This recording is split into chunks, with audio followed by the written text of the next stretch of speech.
સતત 30 વર્ષ સુધી પુરુષ બનીને રહેનાર એક મહિલા અને એ મહિલાના પુરુષ બનવા પાછળનું કારણ સાંભળીને તમે પણ વિચારતા થઈ જશો. વાત જરા એમ છે કે એક કન્યા કે જે આશાઓના લગ્ન મંડપની ચોરીએ બેસીને સપ્તપદીના 7 વચનો સાથે મંગળ જીવન જીવવાના ઓરતા જુએ છે, પણ તેને ક્યાં ખબર હતી કે તેના સોનેરી સપનાઓ આટલા તે બટકણા હશે.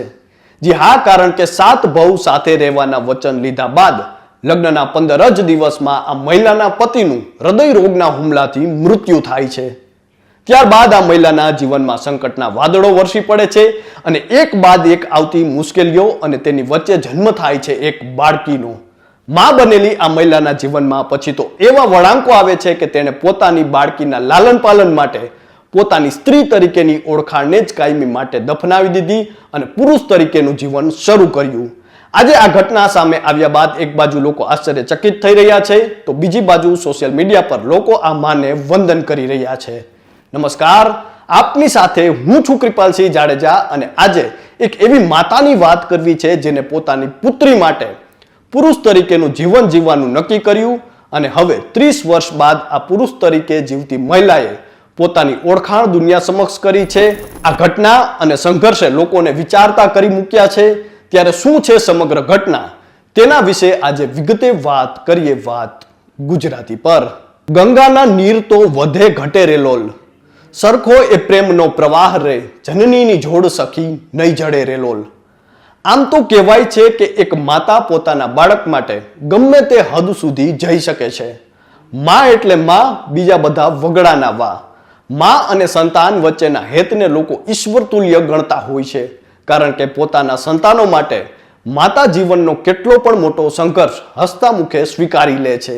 ત્યારે આજે એક એવી જ માની વાત કરવી છે જેને ખૂબ તકલીફો વેઠીને જીવનમાં કપરો રસ્તો હસતા મુખે પસંદ કરીને પોતાની પુત્રીનો ઉછેર કર્યો.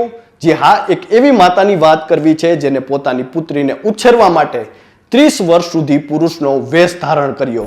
વાત જાણે એમ છે કે તમિલનાડુના થુથુકુડી જિલ્લાના કટ્ટુનાયકન પટ્ટી ગામની રહેવાસી પોચીયમ્મા નામની એક મહિલા કે જેના લગ્ન હજુ થયા જ હતા. હાથોમાં મહેંદી અને આંખોમાં શરૂ થનારા નવજીવનના સપનાઓનો રંગ હજુ ભીનો હતો.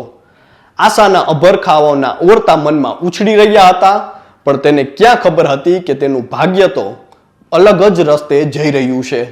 જી હા, કારણ કે લગ્નને હજુ માત્ર 15 જ દિવસ થયા હતા અને ત્યાં જ તેના પતિનું હૃદય રોગના હુમલાથી અવસાન થઈ ગયું અને પત્ની માથે જાણે આભ ફાટ્યું. આ સમયે પોચીયમ્મા લગભગ 20 વર્ષના હશે અને તેને એક પુત્રી સનમૃગ સુંદરીનો જન્મ થયો અને ઘરમાં પોતે એકલી હોવાથી પોતાનું અને પુત્રીનું ગુજરાન ચલાવવા માટે તેણે કામ કરવાનું શરૂ કર્યું. પરંતુ તેને અલગ અલગ જગ્યાએ કામ કર્યું, ત્યાં ફક્ત હેરાનગતિ અને શોષણનો જ સામનો કરવો પડ્યો. એક બાજુ ઘરે પોતાની બાળકીનું ધ્યાન રાખવું, તો બીજી બાજુ પુરુષ પ્રધાન ગણાતા આ સમાજમાં બહાર નીકળીને અલગ અલગ જગ્યાએ કામ કરવું.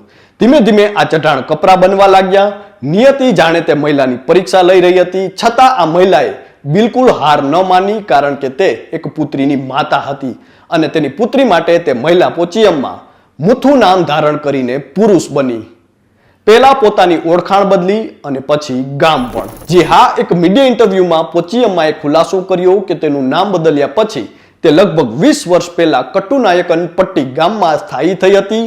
તેની પુત્રી અને નજીકના સંબંધીઓ સિવાય કોઈને ખબર નહોતી કે તે એક સ્ત્રી છે, પુરુષ નહીં. તે પછી તેને લગભગ 30 વર્ષ સુધી ત્યાં રહીને અને કામ કરીને વિતાવ્યા અને દરેક જગ્યાએ લોકો તેને અન્નાચી કહે છે. નોંધનીય છે કે દક્ષિણ ભારતમાં પુરુષોને અન્નાચી તરીકે સંબોધવામાં આવે છે. મુથુ એ પોતાની બાળકી માટે અલગ અલગ જગ્યાએ કામ કરે છે. જે હા, આપને જણાવી દઈએ કે મુથુ બન્યા બાદ પોચીયમ્માએ પોતાના વાળ કાપી નાખ્યા અને એટલું જ નહીં, તેને સાડી પહેરવાનું છોડીને લુંગી અને શર્ટ પહેરવાનું શરૂ કર્યું.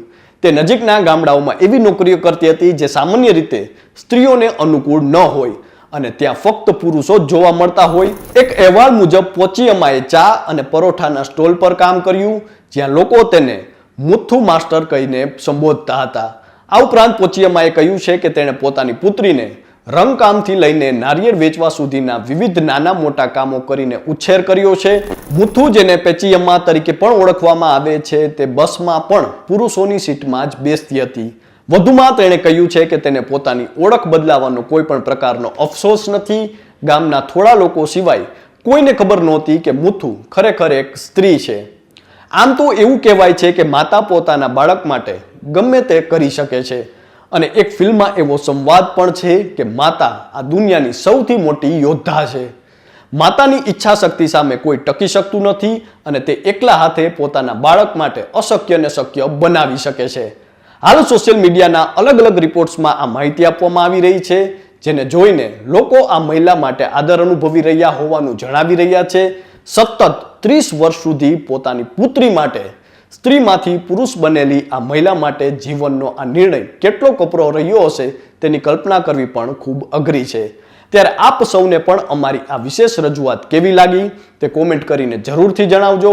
ફરી આવી જ કંઈક સકારાત્મકતાના ઉદ્દેશથી ભરેલી અનોખી વાતો આપના સુધી પહોંચાડતા રહીશું અને મળતા રહીશું વાત ગુજરાતી પર.